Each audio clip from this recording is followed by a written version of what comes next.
nindot kayong palandongon nga duna na di ay tay inandam nga balay didto sa langit. Nga ang nangandam gyud og balay para atong puy-an mao gyud ang nagpakatao nga nahimong panday nga mao si Jesus. Lingi ay mong tupad ing na gusto na kang mupuyo didto sa balay nga giandam ni Jesus. Ano man mo manglingi uban, hay may inyong ganahan puy-an ang balay didto sa langit o dinhi yuta?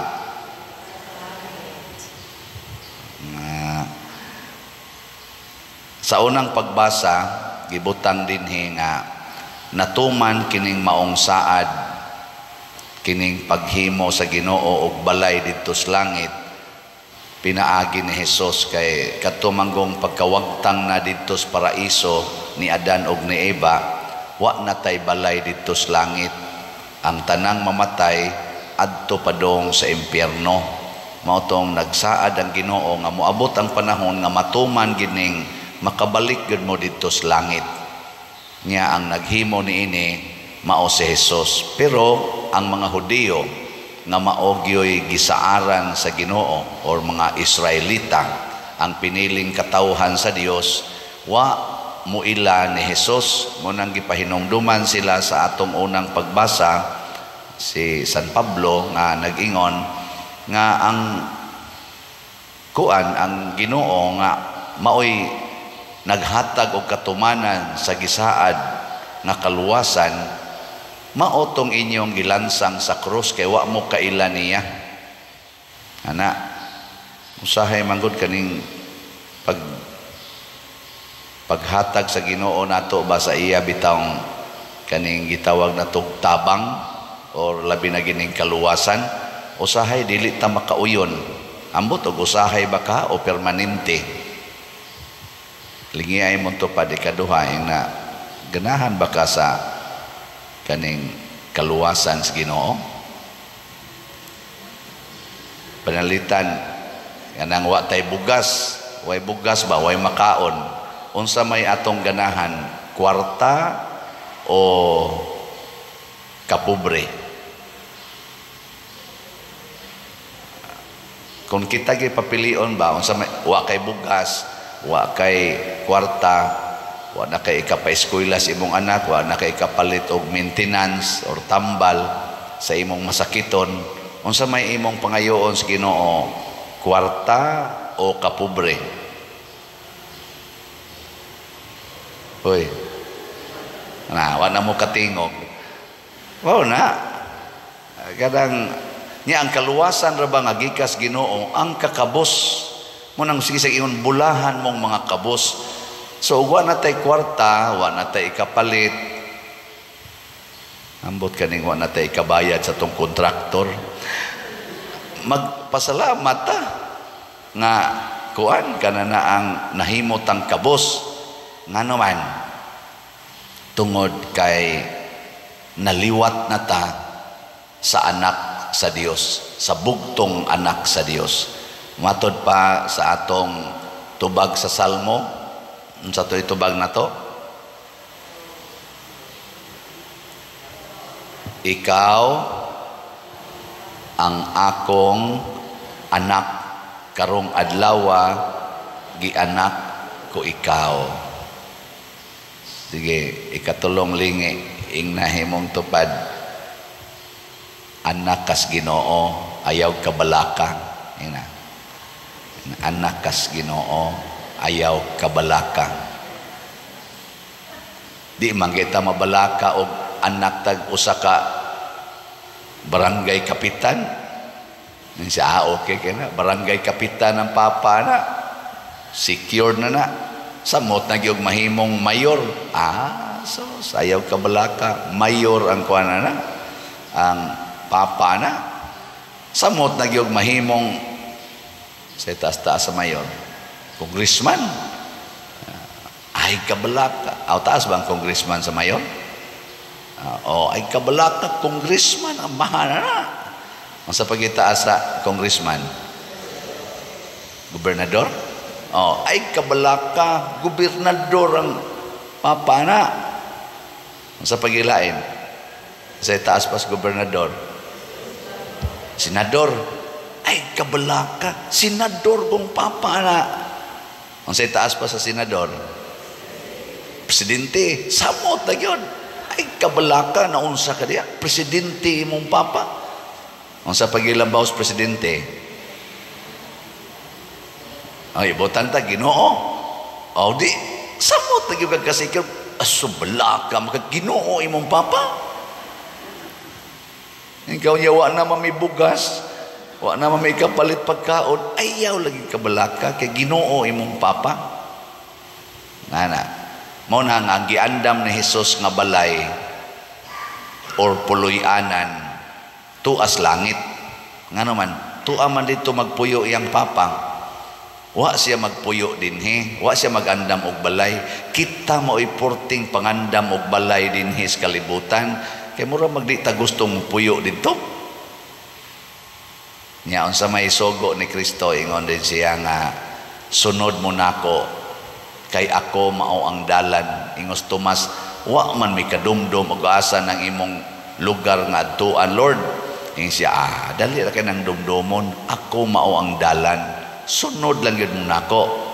Amo na sila San Vicente Ferrer, sila Pedro Colungsod, Lorenzo Ruiz, kani sila si Bishop Chupilo Camomot ug uban pang mga santos, San Roque, San Isidro Labrador nga atong nailhan.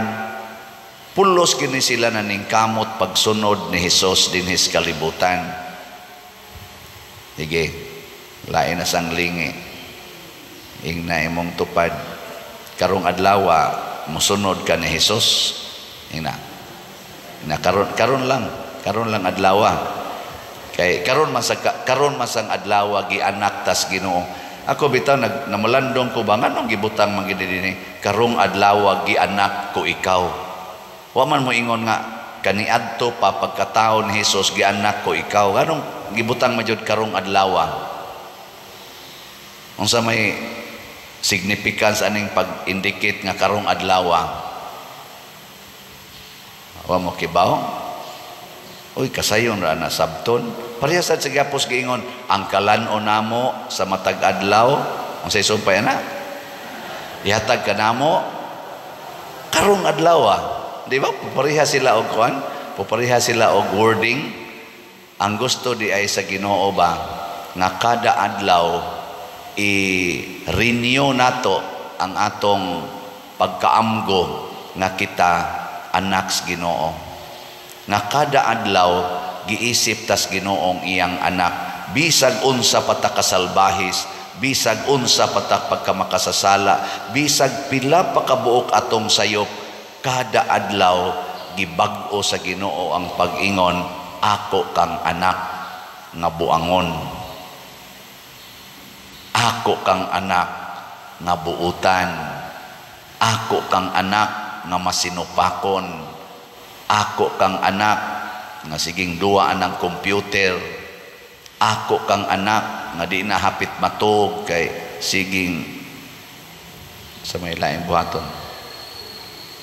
Siging sugal, siging TikTok, siging disco. Ako sa man, ay disco ba to? O anak, no? O, pero ako kang anak. Ako kang anak. Pasabot, libre gyud kang mubalik nga rin ako. Libre ka nga mubalik og mangayog pasaylo sama atong anak nga mausikon. Kay kada adlaw akong girinyo ang akong pag-angko nimo nga ako kang anak. Nabitay usahay nga kanang inyong mga anak, kana bang salbahis gyud kayo? Naagi mga ginikanan nga din amo angkon nga ilan ang anak.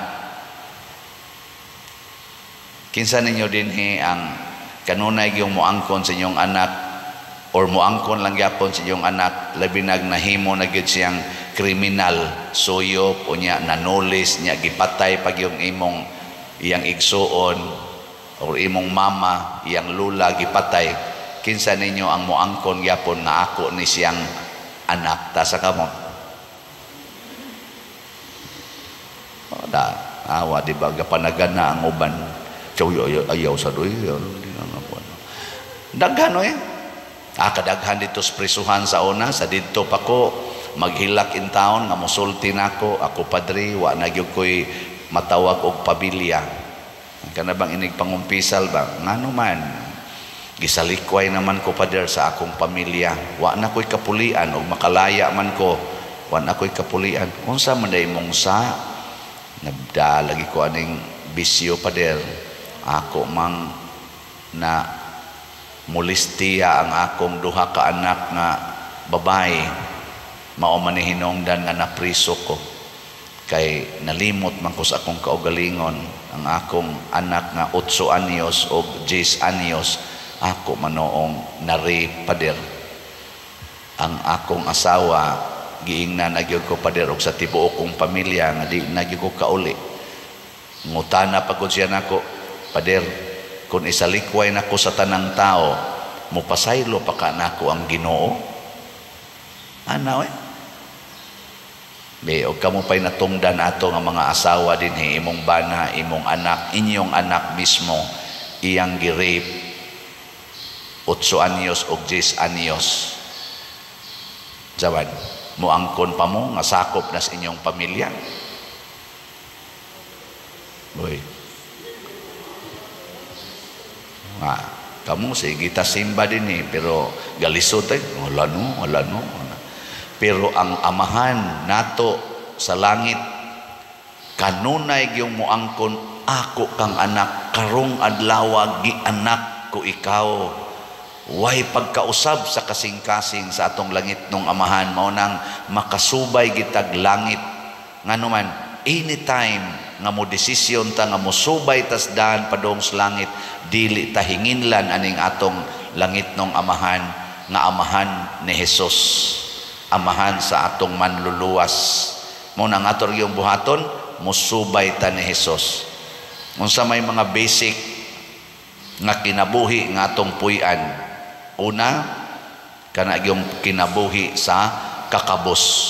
Biyai ang tanan nga niya aning kalibutana, kay tuay giandam nga bahandi nga tuas langit. Dinhis kalibutan, ayaw gyud kawili anang kwarta.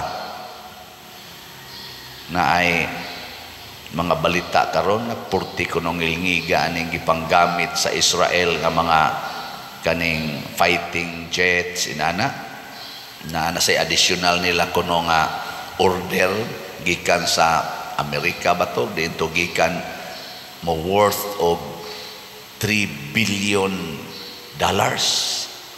para lang yun ipatay ba sa kontra. Mugastog tag 3 billion, tag 10 billion dollars para lang ipatay sa iyang isig katao. Maka-imagine ta na kung ang kanang usa ka fighting jet nga mo kantidad siguro mga 1 billion ba na dollars, og ipalit lang ka nag-slot, i-convert na natog peso.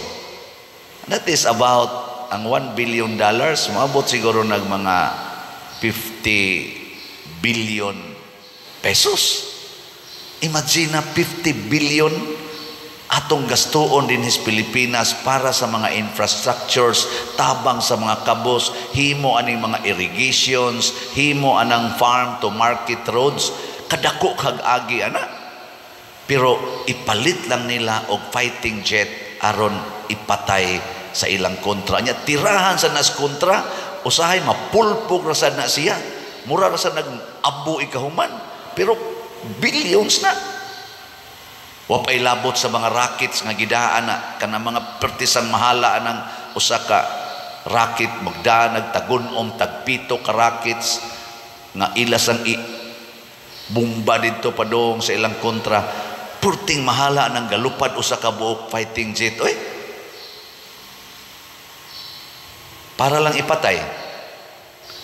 Mauna kay tungod man na sa atong pangambisyon na madato gyud ta. Inig kadato na nato, protektahan na nato ang atong pagkadato, maghimo na tagdaghang mga armas unya, maggubat na ta kay nagsige na tagprotektar og nag-inilugay na tas atong bahandi dinis kalibutan, muagi rata dinhing tanan tuay gapaabot nga bahandi didto. Ngilingay mong tupad ina okay ra nimo maggubat na ron, ina okay ra nimo inayag duka-duka diha masig mukalitrog ulbo ang atong palibot. Wa man ta kahibaw ron pare atong nahitabo sa Israel gani kalit lag buto-buto, purti na di ang daghanang giatake nila nga mga missile, purting patay nya diha na di ay ang kuan katubang October 7 ba to nga tragedy nila mao na rong nibaws pod sila, kalit ka istanan ana wa ta kahibaw sad pila ray pagtila tira ng missile nga kalit ra nag-abot pare atong Pearl Harbor god gagibombahan sa Japan. Dito pumuntoy nagdit-dit ga ato mga Air Force kalit nagbuto-buto, wa ta kahibaw kalit ang tarong kamatay.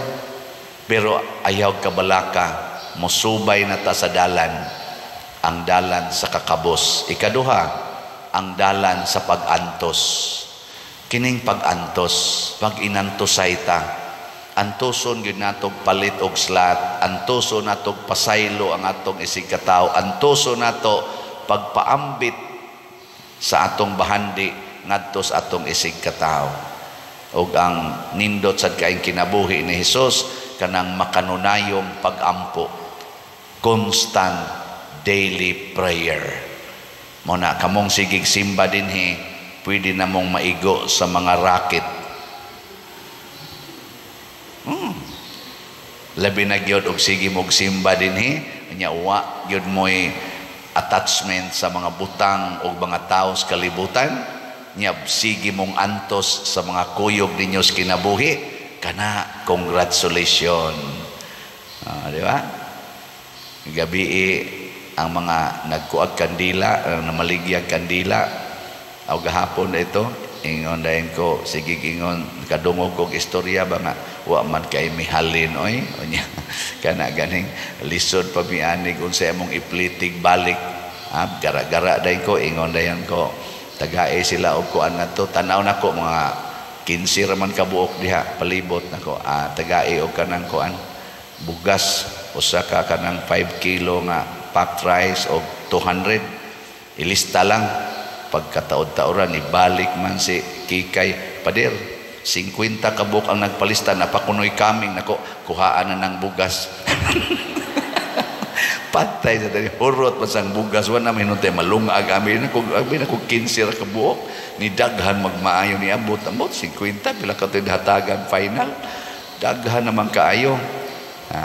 Niya pag-abot sa nako pagkagabi ingon na sa pader na pwede bag makahigda mi dinis inyong kuan adto may tent dihas may stage hasta no nagantos gud in town ni sila pamaligya wa pagikihigdaan atong ipahigda diha ang lakaw kuno tog sayo ng uban na ba kanang mushare tas pag-antos sa atong isig katawo kay luoy kayo kay sa ato silang pamatyon ato silang hikawan sa mga pagkaon mag-inantosay ta mag-alagaray ta sa usag-usa antos gina dili ta mo ingon wa ko'y labot nimo tagadiin mo nganong nangabot mo dinhi hasol-hasol lang mo namo wala ato tabang yun tabang kutob sa ato ma-share di lang sa nato patuyangan wa natay ikahatag kutob lang yun nga napatay ikahatag og kuno ato ning buhaton ang Ginoo sa iyang pag-angkon nato nga iyatang anak makaangkon sa taniya nga ato siyang amahan ug ihatag sa niya ang mga butang nga makapalambo sa atong pagtuo. Muna ako madasigon kay kung magsigig baligya aning slat bisan paghinay atong halin basta lang naalagay halin mudaghan naman sa nigkalit no amo na kamusan nga naminaw karon gusto sa mong mahimong anak sa Ginoo usa na ni ana ang pagpalit og slat kay ang kinabuhi nato dinhi sa parokya o sa simbahan mao man gini ang tinuod nga kinabuhi nga nagdagan padung adtos langit ni aman dinhi ang atong Ginoo sentro man dinhi ang dalan ang kamatuoran ug ang kinabuhi.